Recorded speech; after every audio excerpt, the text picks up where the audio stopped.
Pessoal, continuando aqui nosso exemplo, né? Então, o exemplo do hino nacional para Hipérbato. Ouviram do Ipiranga as margens plácidas,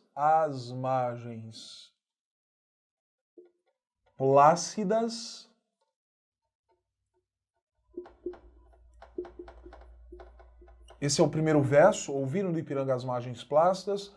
Aí eu vou passar um traço de um povo heróico, lembrando que a palavra heróico não tem mais acento na língua portuguesa, de tongo aberto, oi na penúltima sílaba, perde acento no antigo acordo, isto é, desde janeiro de 2016, né, esse acento foi eliminado, já faz 3 anos, mais de 3 anos. Já faz mais de 3 anos ou já fazem mais de 3 anos? Já faz mais de 3 anos. O verbo fazer indicando o tempo não pode ser flexionado. Então, ouviram do Ipiranga as margens plácidas de um povo heróico, um brado retumbante. Um brado retumbante.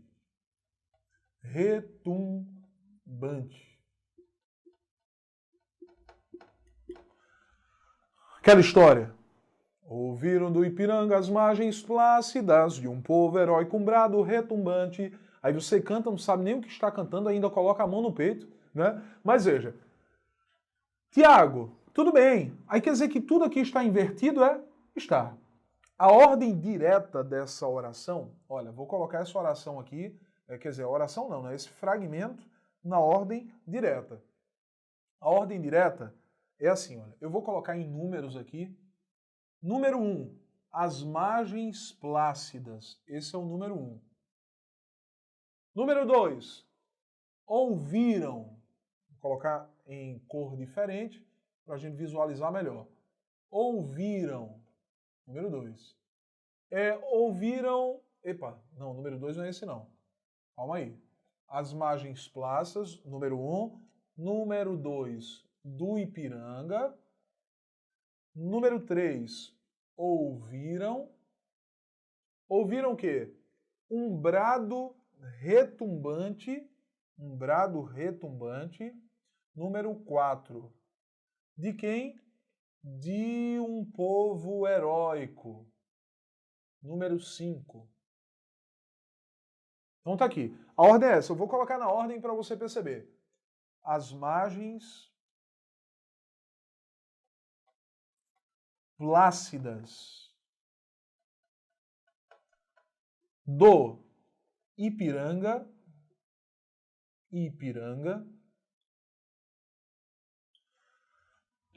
ouviram as margens plácidas do Ipiranga, ouviram um brado retumbante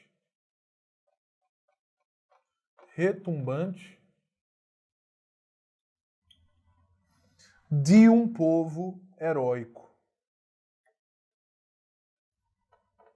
Vamos entender isso aqui? Olha, quem escreveu o hino nacional queria dizer que as próprias margens do rio Ipiranga, vou ficar desse lado, que desse lado eu fico mais bonito. Nesse, diretor? Você não acha, não?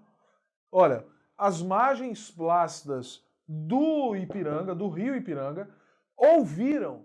Olha, o autor do hino nacional diz que as próprias margens do rio Ipiranga, onde houve o grito da independência, as margens plácidas do Ipiranga ouviram. Ouviram o quê?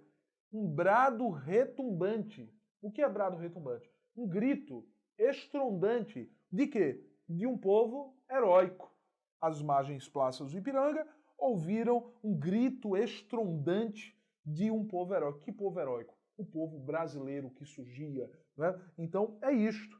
Houve um hipérbato. O que é hipérbato? Uma inversão acentuada dos termos da oração. Por favor, print para quem quer guardar isso aí no computador, no celular. Vou contar de 1 até 3, quase que não saía até. Um, dois, três. Posso, né? Então vamos lá. Bom, há uma outra inversão que é chamada de anástrofe. Número 9 aqui é? Já perdi as contas. Número 9, né? Anástrofe. Anástrofe.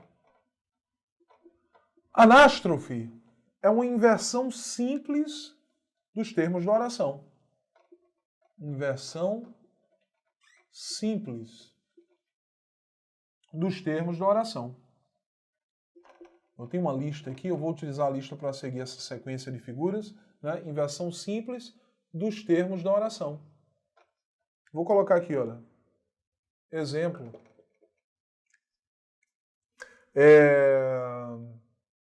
O carro João comprou. O carro João comprou. Então, pessoal, qual é a ordem direta daqui? João, que é o sujeito, comprou, que é o verbo, comprou o quê? Comprou o carro, o objeto direto. Só que a ordem direta seria qual? João comprou o carro. A ordem direta seria essa. Só que aqui apareceu o carro, vírgula, João comprou. Houve uma inversão dos termos de oração, uma inversão simples, eu vou chamar de anástrofe. Outra figura de linguagem que eu tinha reservado aqui pra gente foi a sinestesia. Olha, pessoal, uma vez eu estava assistindo ao Fantástico e passou uma matéria falando sobre uma mulher que tinha uma, eu não vou chamar de deformidade, mas uma diferenciação genética em que os sentidos daquela mulher nasceram mais conectados do que o normal. Veja que os seus sentidos são conectados. Se você sente cheiro de churrasco, a tua boca já começa a salivar. Então, porque os sentidos estão conectados. Só que essa mulher, que passou lá numa matéria do Fantástico, ela ouvia sons e via cores na frente dela. Ela via determinadas cores na frente. Esse fenômeno é chamado de sinestesia. Tanto é que a matéria era a mulher sinestésica. A matéria era a mulher sinestésica. Então, sinestesia é uma mistura. Mistura de quê, Tiago? Mistura de sensações. Sensações.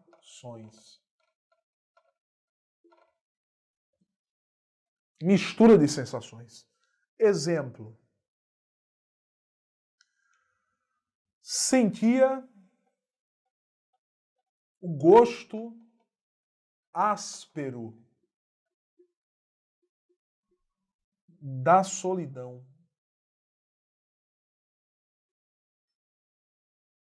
Olha a quantidade de sensações que a gente percebe aqui. Pessoal, sentia, tá aqui, sentia o gosto áspero da solidão. Pessoal, gosto nós sentimos com o paladar.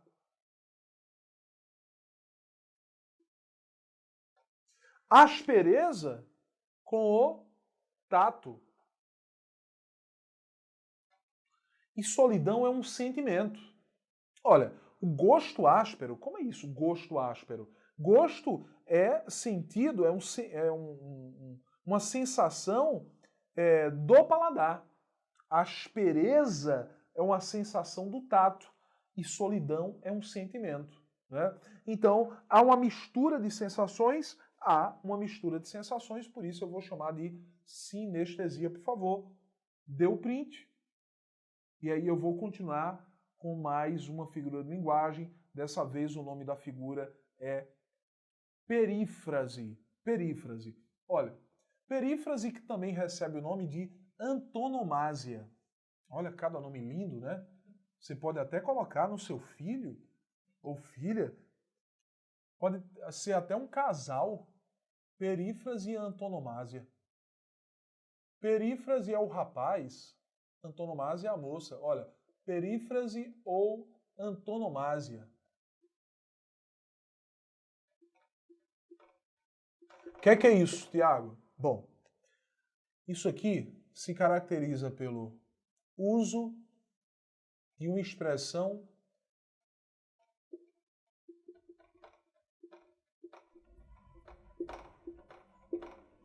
que substitui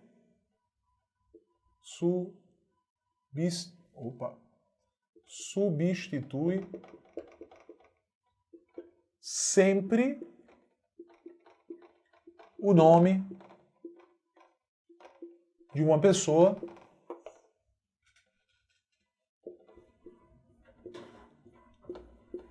ou de um lugar.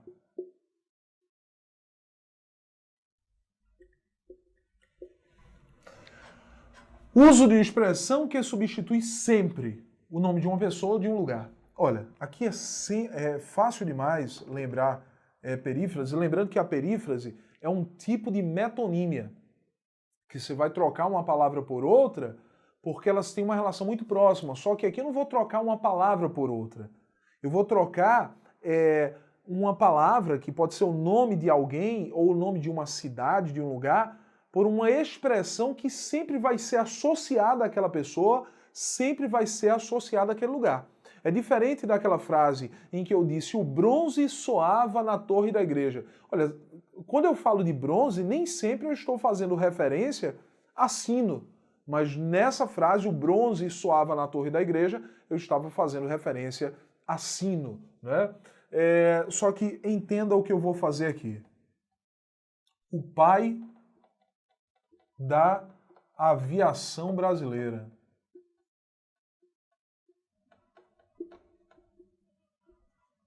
O pai da aviação brasileira. Bom, o pai da aviação brasileira é uma expressão que sempre que for dita vai fazer referência a Santos Dumont.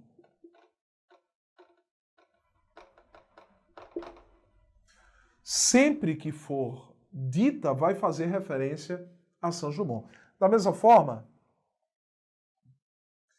a Cidade Luz. Olha, quando eu falo de Cidade Luz, eu não vou lembrar de Caruaru, Bezerros, Camaragibe. Não vou lembrar disso aí, nem de Recife.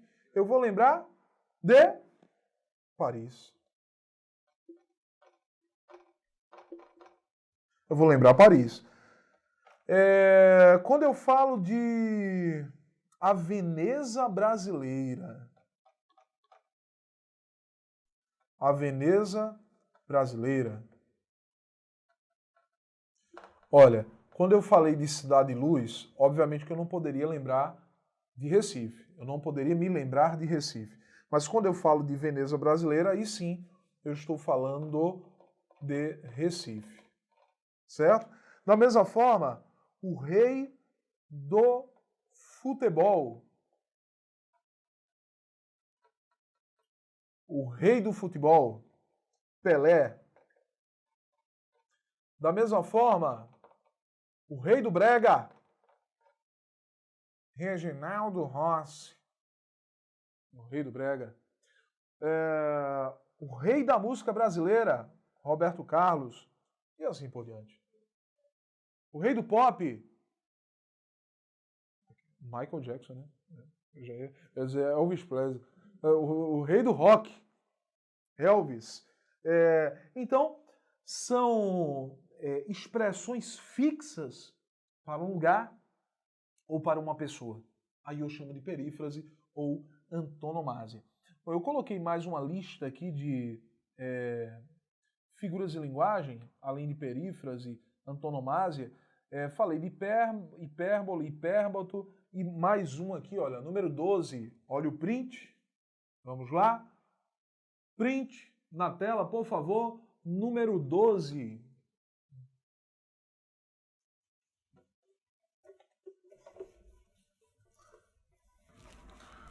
Número 12. Vamos lá. Número 12, eufemismo. Eufemismo. Olha, pessoal, o eufemismo se caracteriza pela suavização. Então, olha,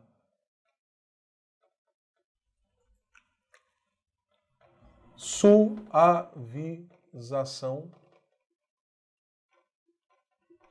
de uma expressão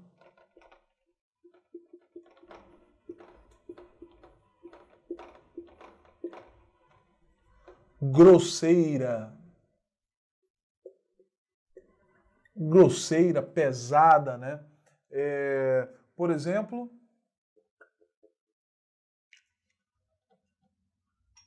ele se foi. O uso dessa frase para indicar que alguém morreu. Ele se foi, morreu. Ele foi dessa para melhor. Ele bateu as botas. Tudo isso é eufemismo. Alguém sofre de uma doença contagiosa, sexualmente transmissível e incurável. Olha, muitas vezes uma expressão como essa é utilizada para substituir, por exemplo, AIDS. Porque a palavra AIDS ainda causa impacto. Então, em vez de utilizar a palavra AIDS, é utilizada uma expressão mais suave, né? Olha, ele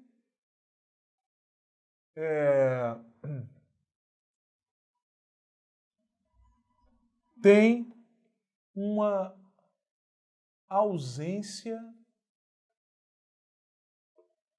de beleza.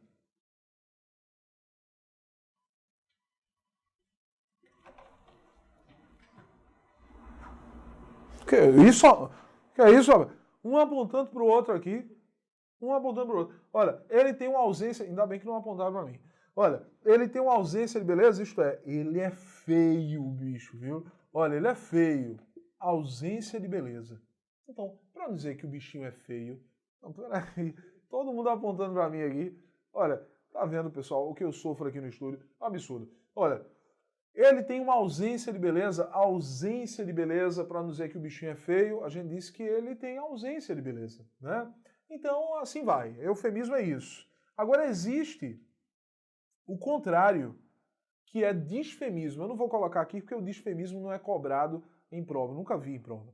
Disfemismo é o contrário do eufemismo. Sim, olha, enquanto o eufemismo é uma suavização de uma expressão grosseira, e lembrando que esse eu aqui é um prefixo grego que significa bonito. Só é você lembrar de mim. Eu, bonito. Né? Então, bonito. Eufemismo, expressão bonita. Né? Vocês ficam rindo aqui. Olha, disfemismo é o contrário. O disfemismo é você utilizar uma expressão pior. É aquele de apresentador, de repórter policial, em que o cara diz lá: fulaninho morreu atropelado. Isto é, os ossos foram espalhados pela calçada, pela pista, e não sobrou nada do cara. Olha, em vez de dizer que o cara morreu apenas, ele piora a situação. Isso é o disfemismo, né? Disfemismo. Vamos lá, na minha lista aqui, mais um. Mais uma figura de linguagem. Ironia, pessoal, olha. Ironia é simples demais. Definição. Dizer o contrário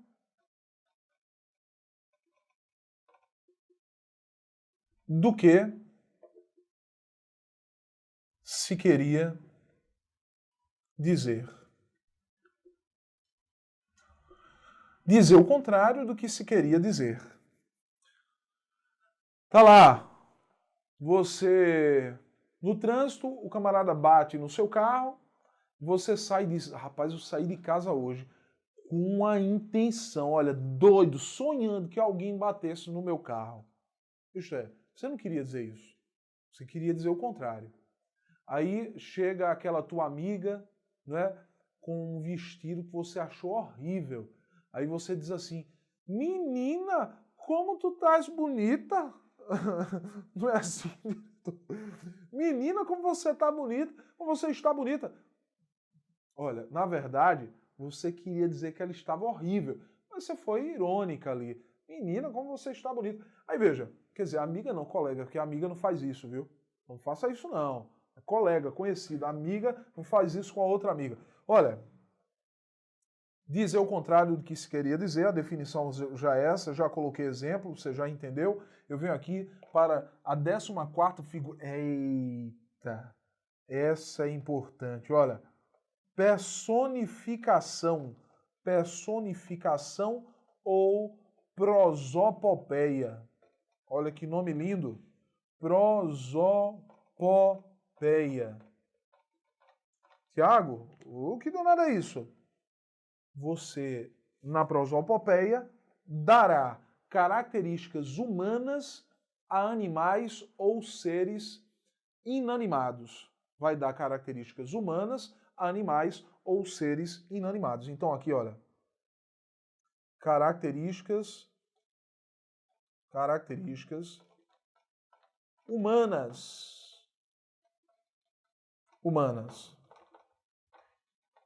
associadas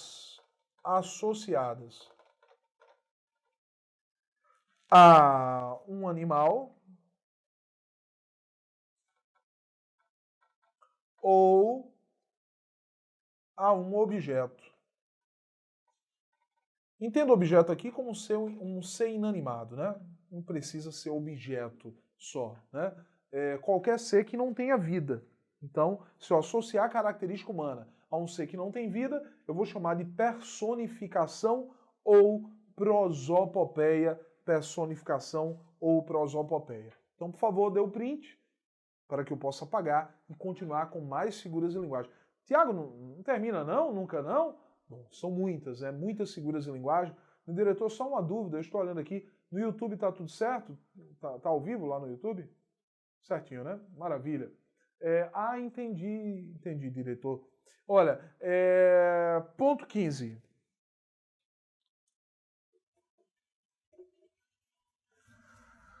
Ponto 15. Próxima figura de linguagem.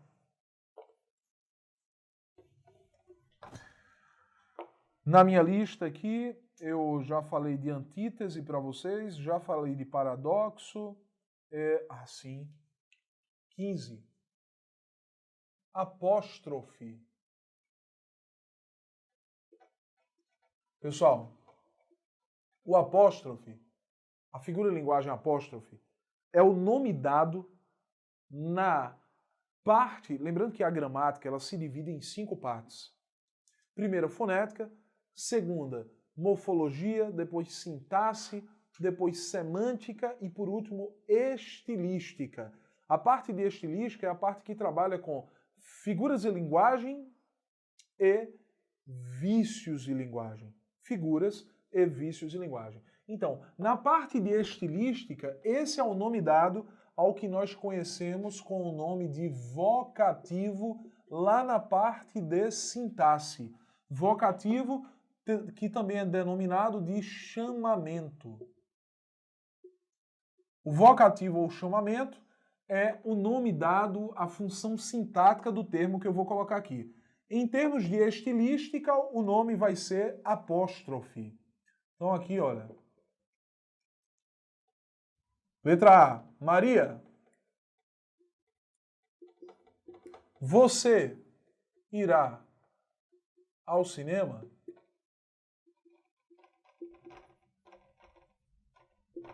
Você irá ao cinema? Tá aqui, olha. Maria, eu chamei a atenção de Maria utilizando o próprio nome dela. Né? Poderia ser o apelido, poderia ser o nome da profissão de Maria. Imagino que Maria fosse uma professora e eu dissesse, professora, o exercício está na página... Em qual página? Professora, vírgula. O exercício está em qual página? Tudo bem? Da mesma forma, vamos lembrar aqui o fragmento de um poema de Fernando Pessoa, em que Fernando Pessoa diz: ó mar salgado, ó mar salgado, vírgula, quanto do teu sal são lágrimas de Portugal.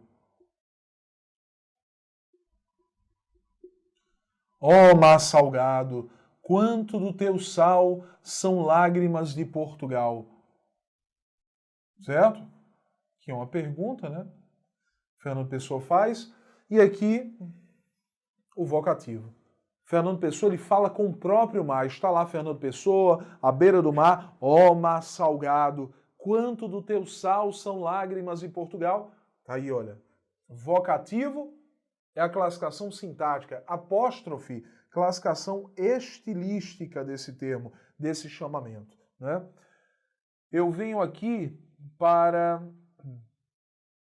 a elipse, pessoal. Olha, elipse, importantíssimo isso aqui. O que é elipse, Tiago?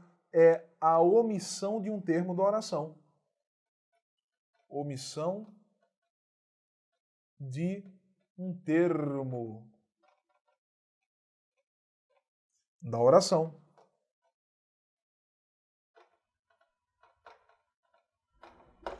Omissão de um termo da oração. Exemplo.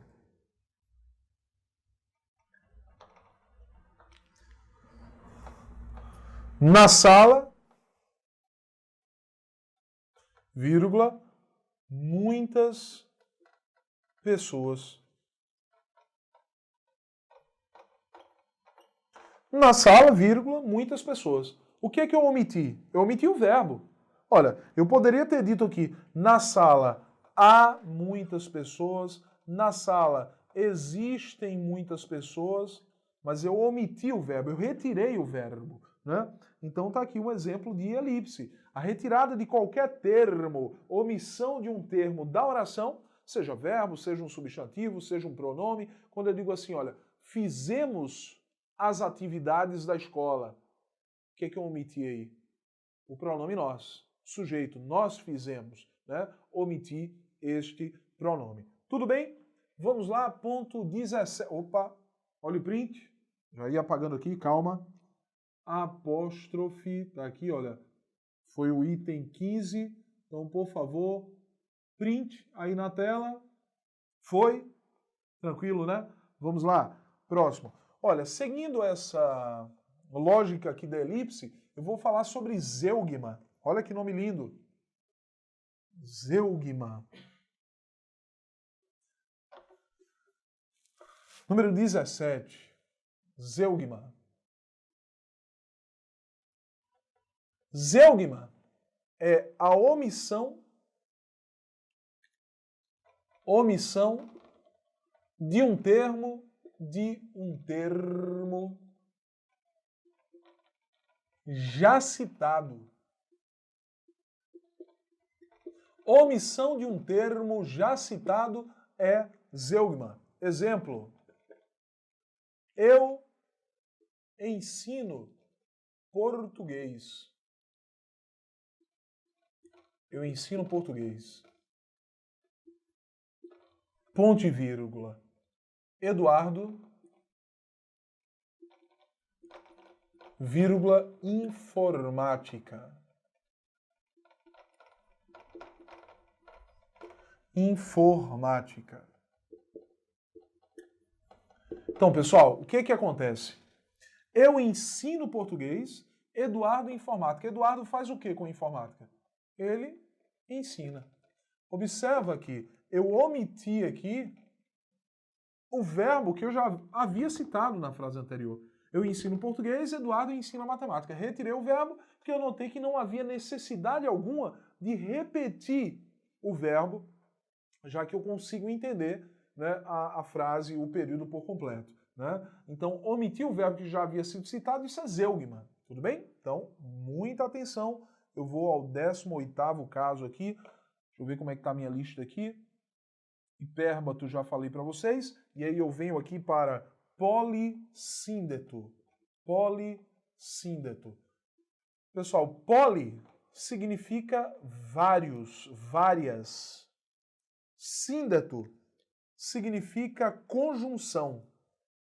Poli, várias. Síndeto, conjunção. Aqui, olha, polissíndeto, repetição de conjunção. Repetição de conjunção. Então, pessoal, não esquece. Se você quer dica de língua portuguesa, você pode ter essa dica de duas maneiras. Tanto pelo meu Instagram, você pode seguir lá o meu Instagram, Português com Tiago Xavier, como você pode me seguir no canal do YouTube também, me procurando lá como Português com Tiago Xavier. Meu Tiago não tem H, é T-I-A-G-O, Xavier com X. Português com Tiago Xavier. E aqui, olha, eu vou encerrar com polissíndeto, as figuras de linguagem. Essas são as principais figuras. Quando eu digo aqui, olha, ele canta e dança e se diverte.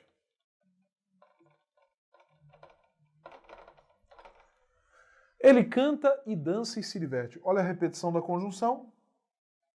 Houve repetição? Houve. Se houve repetição de conjunção, polissíndeto. Existe uma figura de linguagem que a gente poderia colocar como 19ª, mas não costuma ser cobrada com frequência, apesar que eu já vi em prova, que é assíndeto. O que é assíndeto? Sem síndeto, sem conjunção. Quando você retira as conjunções e vez. Olha, se eu colocar aqui, ele canta, dança, se diverte, ou diverte-se, eu não coloquei conjunção. Se eu não coloquei conjunção em nenhuma parte do período, o que eu tenho é assíndeto. Tudo bem? Então, 19 figuras de linguagem principais, né? Existem outras. Nós vamos para um bloco de questões, e nesse bloco de questões, se aparecer mais algum, eu vou citando. Olha, eu vou citar mais uma, claro que vai aparecer em questão, que é o pleonasmo. Pleonasmo que é uma redundância, né? A redundância é o que nós chamamos de pleonasmo. Ele subiu para cima, ele desceu para baixo, ele saiu para fora, ele entrou para dentro. Isso é o que nós chamamos de pleonasmo, além de outras figuras de linguagem. Mas, meu diretor, meu tempo estourou, não é isso? Então, vamos acabando por aqui, vamos acabar por aqui e, no próximo bloco, questões sobre figuras de linguagem. Até lá!